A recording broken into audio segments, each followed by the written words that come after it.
আজকে সেমিনারে সম্মানিত সভাপতি,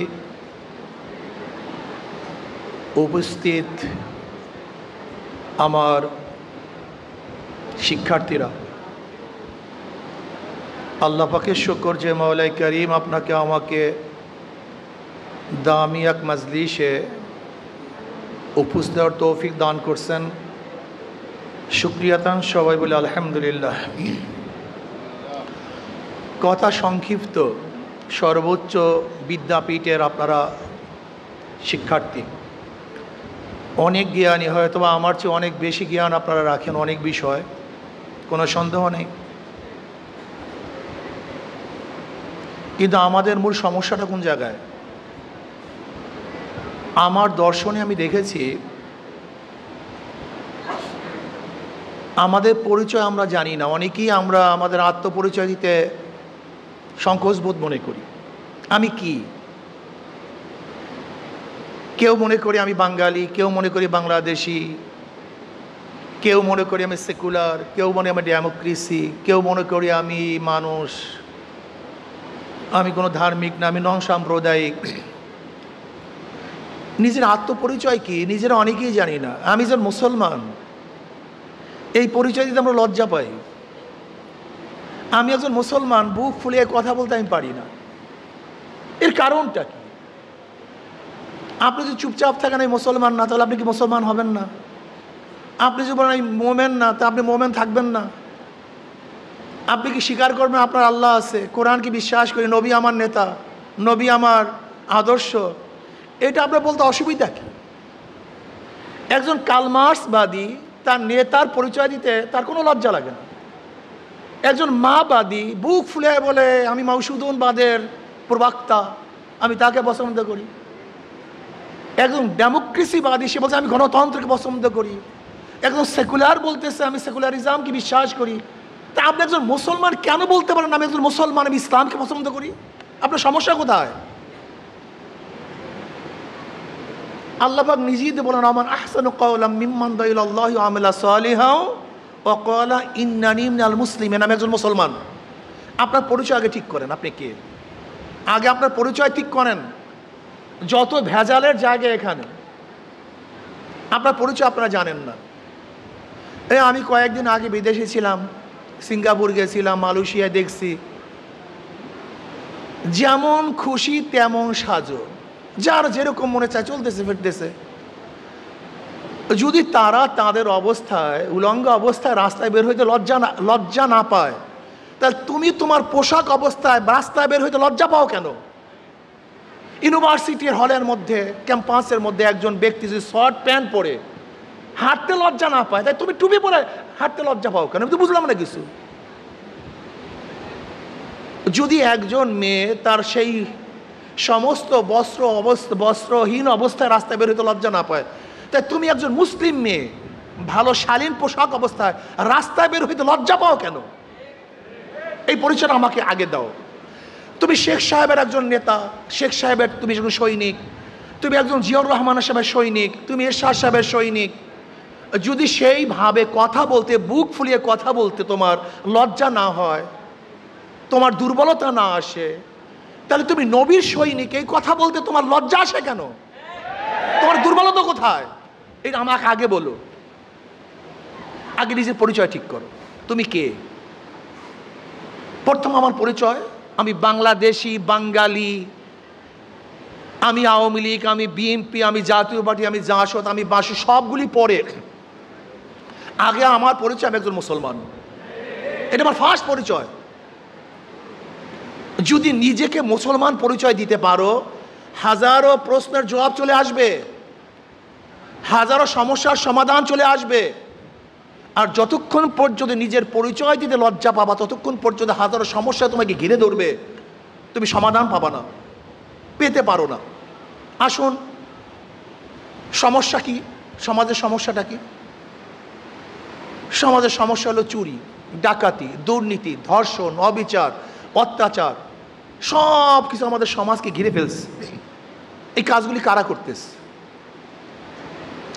দুর্নীতির সাথে কারা জড়িত? আমাদের দেশের 28 লক্ষ কোটি টাকা বিদেশে কারা পাচার করছে? আপনার পত্রিকা দেখেছেন, হেডলাইন এসছে, সকল শিক্ষিতই চোর না, কিন্তু যারা চুরি করে সবাই শিক্ষিত। পত্রিকা আসছে। আপনারা বলেন তো, এই 28 লক্ষ কোটি টাকা বিদেশে পাচার হয়ে গেছে, এর সাথে কি আমাদের কৃষক, শ্রমিক, মেহনতি মানুষ, কুলি, মজদুর, ঋষি, কাশি কেউ ছিল? একজনও না। কারা করছে? এই বড় বড় শিক্ষিতরা। তার মানে শিক্ষিত হয়েছে কিন্তু নীতি আদর্শ গঠন করতে পারে নাই, নীতিবান হয় নাই, চরিত্র গঠন হয় নাই। আমি অনেক সময় বলি, আসলে শিক্ষা মানুষকে পরিবর্তন করতে পারে না, মানুষকে পরিবর্তন করতে পারে সোহবাতে। বলে কিভাবে? আবরার ফাহাদকে কারা হত্যা করেছে? বুয়েটের ছাত্ররা। তারা কারা? সর্বোচ্চ আপনাদের মধ্যে মেধাবী, এরা মেট্রিকে ভালো রেজাল্ট করছিল, আইএ ভালো রেজাল্ট ছিল, নয়তো ভর্তি হইতে পারতাম বুয়েটে। এই ভালো ভালো ছাত্র বুয়েটে ভর্তি হওয়ার পরে কেন খুনি হইল? ওই সোহবাতের কারণে। সাথী চুজ করতে ঠিক করে নাই, ভুল করছে, এর জন্য ভালো ছাত্র সে খুনি হয়ে গেছে। আজকে বাংলাদেশের হাজার হাজার কোটি কোটি টাকা লুটপাট কারা করতেছে? সব শিক্ষিতরা। তার মানে এরা শিক্ষিত হয়েছে কিন্তু আদর্শবান হয়নি, নীতিবান হয় না, চরিত্রবান হয়নি। কোনো শিক্ষায় মানুষকে আদর্শবান করতে পারে না যতক্ষণ পরে সোহবাত না আসে।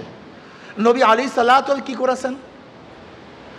তিনি নবুয়াতের পরে 23 বছর দুনিয়াতে ছিলেন, এর মধ্যে 13 বছর মক্কার মধ্যে কি করেছেন? কিছু লোক তৈরি করছেন যারা স্বর্ণতুল্য, সবচেয়ে দামি। 13 বছর পর্যন্ত কিছু লোক তৈরি করার পরে গোটা দুনিয়া বিজয় করছেন, যে যুগকে আমরা স্বর্ণযুগ বলতে পারি। আজকে আমাদের সমাজের মধ্যে শিক্ষিত লোকের অভাব নেই, আমাদের বাংলাদেশে শিক্ষিতের কোনো শেষ নাই, লেকিন আদর্শবান, নীতিবান, চরিত্রবান মানুষের খুবই অভাব, খুবই অভাব। আজকে ইসলাম তোমাকে আমাকে কি শিক্ষা দেয়? নবী আলাইহিস সালাম দুনিয়াতে আসছেন কেন? নবী আলাইহিস সালাম দুনিয়াতে কম্পিউটার আবিষ্কার করার জন্য আসেন নাই, প্লেন বানাবার জন্য আসেন নাই, দ্রুতগামী ট্রেন বানাবার জন্য নবী আলাইহিস সালাম দুনিয়াতে আসেন নাই। নবী আলাইহিস সালাম দুনিয়াতে আসছেন কেন? এই মানুষরূপী অমানুষদেরকে মানুষ বানাবার জন্য। মানুষরূপী অমানুষদেরকে মানুষ বানাবার জন্য তিনি দুনিয়াতে আসছেন। উদাহরণস্বরূপ ওমর ইবনে খাত্তাব রাদিয়াল্লাহু তাআলা ইসলাম গ্রহণ করার আগে তার চেহারা অবয়ব যা ছিল, ইসলাম গ্রহণ করার পরে একই চেহারা, একই অবয়ব। কিন্তু ইসলাম গ্রহণ করার আগে ওমর ইবনে খাত্তাব রাদিয়াল্লাহু তাআলা আনহু নবী আলাইহিস সালাম হত্যা করার জন্য নাঙ্গা তলোয়ার নিয়ে রওনা করছেন। আর ইসলাম গ্রহণ করার পরে ওমর ইবনে খাত্তাবের অবস্থাটা কি হয়েছে? তার কথা পানিতে শুনে, বাতাসে শুনে, মাটিতে তার কথা শুনে। এর কারণটা কি? কি পরিবর্তন হয়েছে? ওমরের বাহ্যিক কোনো পরিবর্তন হয় নাই, ওমরের মধ্যে যে কলব ছিল সেই কলবের পরিবর্তন হয়েছে। আপনারা জানেন তাহিয়াতুল কলবি রাদিয়াল্লাহু তাআলা আনহু ইসলাম গ্রহণ করার আগে নিজের ঔরাস জাত 70টা মেয়ে সন্তানকে হত্যা করেছিল। লেকিন ইসলাম গ্রহণ করার পরে অধিকাংশ সময় জিবরাইল আলাইহিস সালাম দাহিয়াতুল কলবি রাদিয়াল্লাহু সূরাতে দুনিয়াতে আসছেন। সেই পরিবর্তন কি হয়েছিল?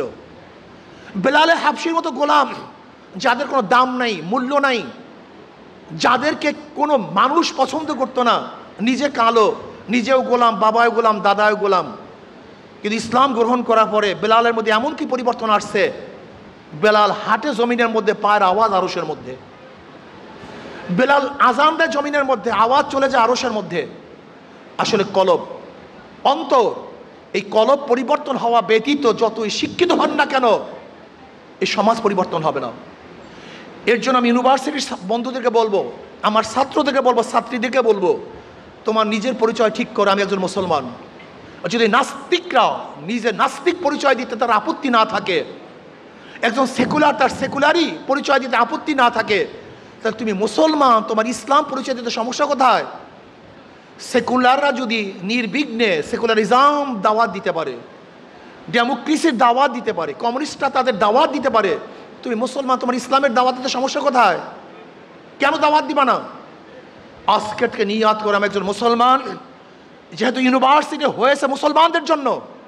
আপনারা জানেন ঢাকা ইউনিভার্সিটি একমাত্র মুসলমানদের সম্পত্তি। স্যার সলিমুল্লাহর নিজের ওয়াকফকৃত জমিনের মধ্যে ইউনিভার্সিটি।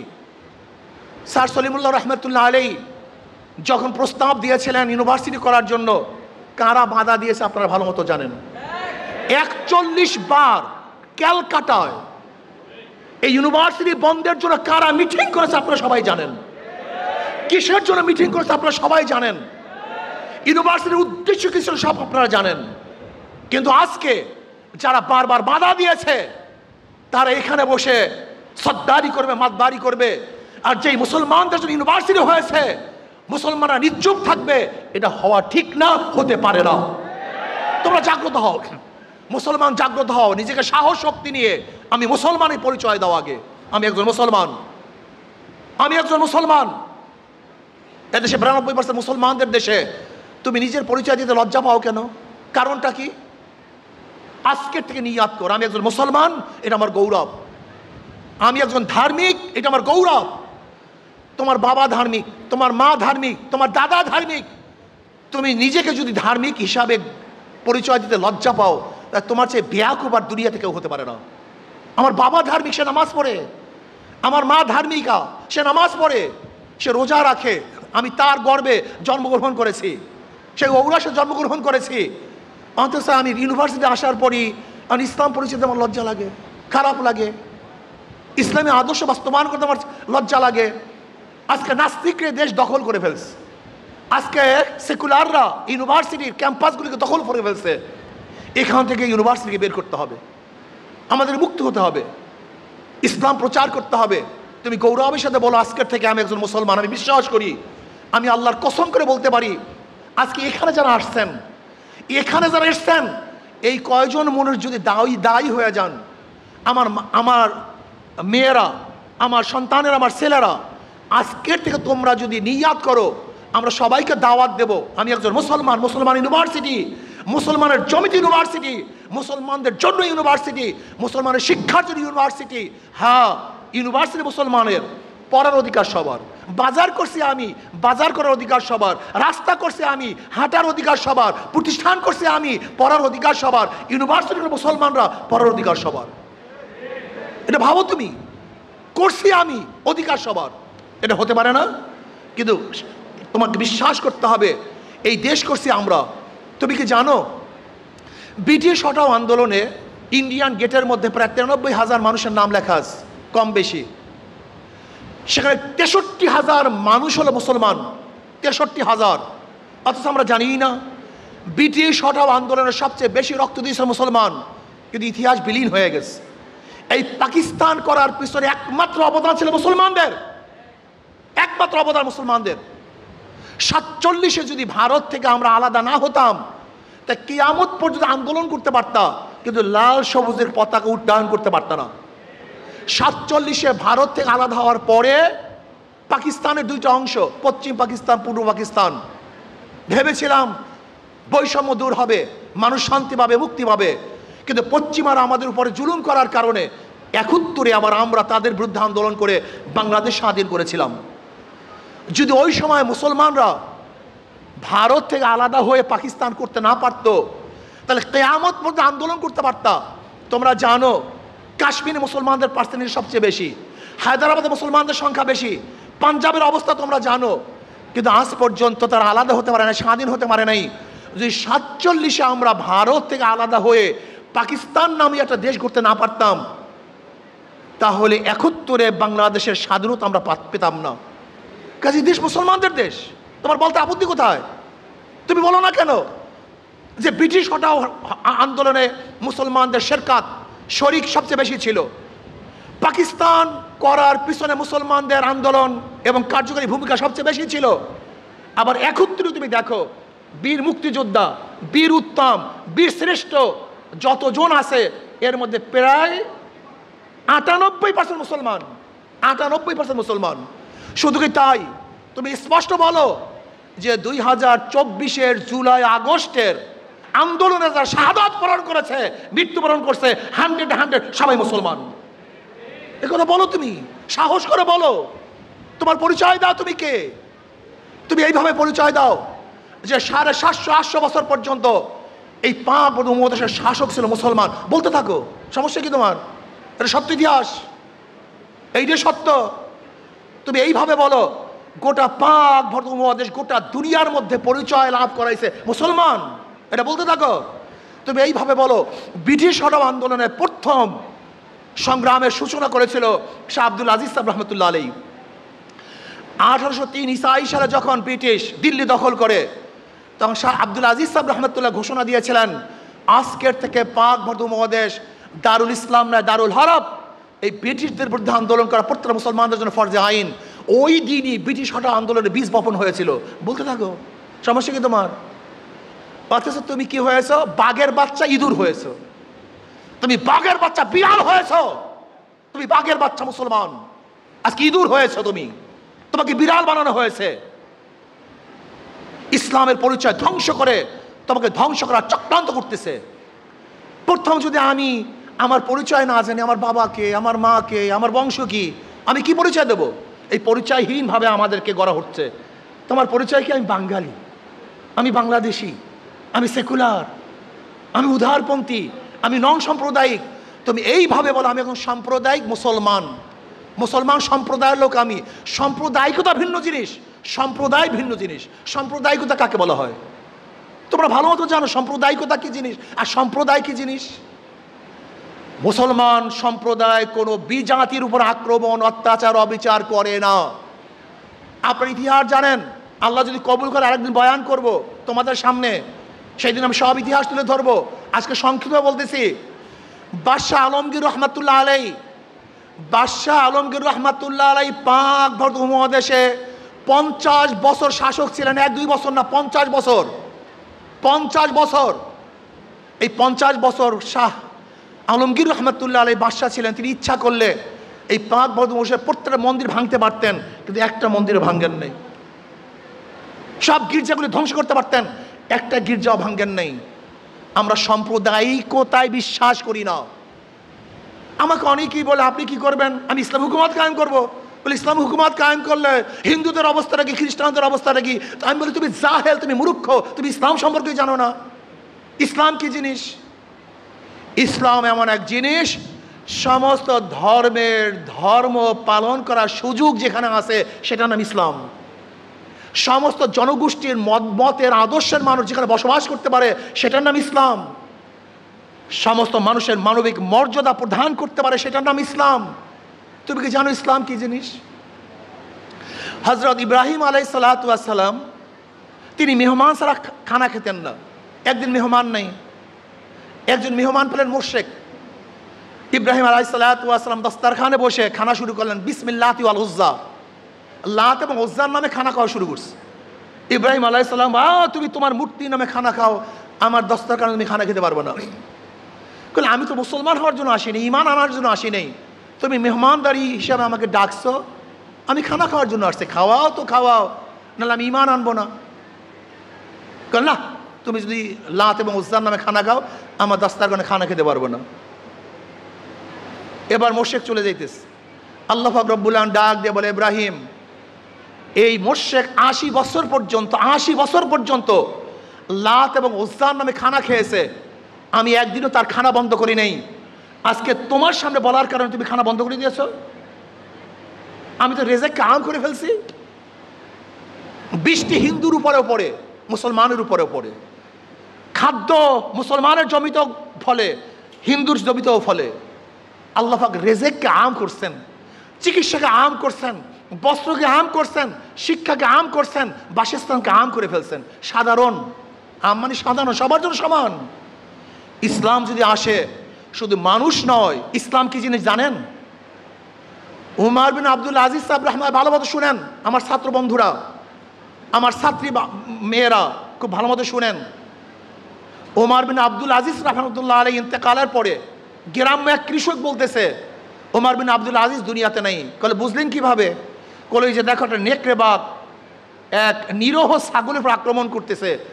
ন্যায়পরণ বাদশা জিন্দা থাকতে একটা নেকড়ে বাঘও সাধারণ নিরহ কোনো জানোয়ার উপর আক্রমণ করতে পারে না। আজকে এত ঘটনা কেন ঘটতেছে? এত জুলুম, এত অত্যাচার, এত অবিচার, এত খুন, এত দর্শন, এর কারণটা কি? ন্যায়পরণ শাসক না থাকার কারণে আল্লাহ পাক রব্বুল আলামিন জুলুমের পাহাড় আমাদের উপর চাপিয়ে দিয়েছেন। এর জন্য আসুন ছাত্র বন্ধুরা, আমার ছাত্রীরা, আজকের থেকে গর্ব ভরে বলো, আমি একজন মুসলমান। এই ইউনিভার্সিটি মুসলমানদের, এই দেশ মুসলমানদের শাসন করছে মুসলমান। আগামীতে ইনশাআল্লাহ এই বাংলাদেশের শাসক হবে যাদের সাথে মদিনাওয়ালার আদর্শের সাথে মিল আছে, নীতির সাথে মিল আছে। আমেরিকা, রাশিয়া, চীন, পিকিন, ভারতের সাথে যাদের মিল আছে, 92% মুসলমানদের দেশে তারা শাসক হতে পারে না। এটা বলে দাও, সাহসের সাথে বলতে থাকো। তোমরা সাহসের সাথে বলতে থাকলে এটা সহজ হয়ে যাবে। যখন বলবা না কঠিন হবে, যখন বলতে থাকবা এটাই স্বাভাবিক হয়ে যাবে। ধরে নাও আমাদের মাদ্রাসার ক্যাম্পাসগুলিতে সমস্ত ছাত্ররা টুপি পরে হাঁটে, লম্বা জামা গায়ে দেয়, তার মানে এটাই স্বাভাবিক, পরিবেশ স্বাভাবিক হয়ে গেছে। ঠিক তোমরাও যদি পরিবেশকে ইসলামের ধারায় স্বাভাবিক করতে চাও, সবাই মনে করে এটাই স্বাভাবিক। মসজিদে যখন যাই সবাই টুপি পরি, সবাই সুন্নাত অনুযায়ী চলি, এইটা স্বাভাবিক। যে ইউনিভার্সিটির টুপি পড়তে লজ্জা পায়, সে মসজিদে গেলে টুপি না পড়তে লজ্জা পায়। এইটাই পরিবেশ। আজকে পরিবেশ সৃষ্টি করি, দাওয়াতের পরিবেশ সৃষ্টি করো। ইনশাল্লাহ রাজি আছি না? আজকের থেকে ইনশাল্লাহ ক্যাম্পাসের মধ্যে আমি একজন মুসলমান, নবী আলাইহিস সালাতু আদর্শ বাস্তবায়ন করার চেষ্টা করব। এটা বলতে কোনো আপত্তি আছে ভাই? কথা বলেন না, আছে আপত্তি কোনো? কেন আপত্তি থাকবে? কোনো আপত্তি থাকার কথা না। আজকের থেকে নিজের পরিচয় ঠিক করুন, ইসলামের দাওয়াত দেন, ইসলাম হুকুমাত কায়েম করার চেষ্টা করুন। ইসলাম হুকুমাত যদি কায়েম করতে পারেন, সেখানে ঋষি, কামার, মজদুর, জেলে, তাঁতি, ধোপা, হিন্দু, মুসলমান, বৌদ্ধ, খ্রিস্টান, পুরুষ, মহিলা, প্রত্যেকের ন্যায় সঙ্গত প্রত্যেকের অধিকার বাস্তবায়ন হবে। জুলুম থাকবে না, অত্যাচার থাকবে না, অবিচার থাকবে না। আমার মেয়েরা ধর্ষিতা হবে না, সিলোথানি হবে না, ইপটিজিংয়ের শিকার হবে না। প্রত্যেকের ন্যায্য অধিকার বাস্তবায়ন করতে পারবো ইনশাআল্লাহ। আমরা এই দেশকে কেন স্বাধীন করেছিলাম? সাম্য, মানবিক মর্যাদা, সামাজিক ন্যায় বিচার প্রতিষ্ঠিত করার জন্য। সাম্য, মানবিক মর্যাদা, সামাজিক ন্যায় প্রতিষ্ঠিত করা, বিচার প্রতিষ্ঠিত করার জন্যই আমরা এই দেশ স্বাধীন করেছিলাম। আসো আমরা সমৃদ্ধভাবে ইসলামের প্রচার করি। আমি একজন মোমেন, এটাকে বিশ্বাস করি। আমার সর্বশ্রেষ্ঠ নীতি ইসলাম, এটা বিশ্বাস করি। ইনশাআল্লাহ আজকের থেকে আমাদের কাজ শুরু করবো। আল্লাহ আমাকে এবং আমাদের সবাইকে এই গৌরবোন্নত ধর্ম ইসলাম প্রচার করার তৌফিক আল্লাহ আমাকেও দান করেন, আমাদের সবাইকে দান করেন।